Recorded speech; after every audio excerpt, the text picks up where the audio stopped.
The blaze broke out shortly after midnight local time in the four-storey Loafers Lodge hostel south of the city centre. New Zealand Fire and Emergency Services say 52 people have been taken out of the building, but there are others who are still unaccounted for as we go to air. This is a fast-developing story.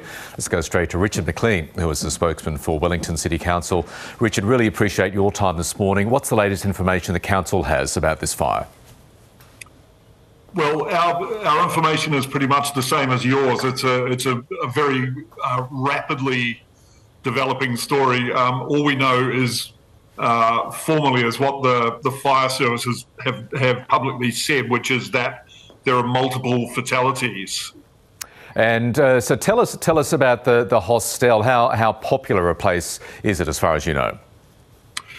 Well, it's a central city building. It's about probably 5 or 6 stories. It's got about 90 rooms, and it kind of accommodates a kind of cross section of the community, short stay and long stay people, and also from what we're learning, quite a lot of quite elderly people as well. The reason I say that is because the City Council, we've started we've opened a welfare centre this morning, and we've got about 50 people there who escaped the fire, and a lot of them are elderly people. So clearly, it's quite a cross section of the community.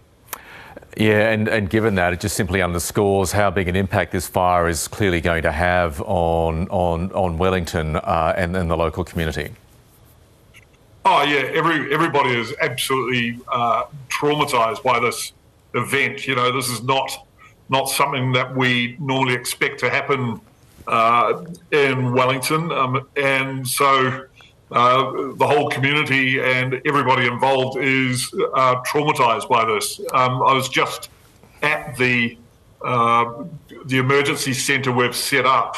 There are a lot of people there who just escaped pretty much in their pajamas and in bare feet into a very cold night. So we're basically having to go and find clothing for a whole bunch of people who have potentially lost everything. Richard McLean, a horrifying and still unfolding story. Really appreciate your time. Thanks for joining us. No problem.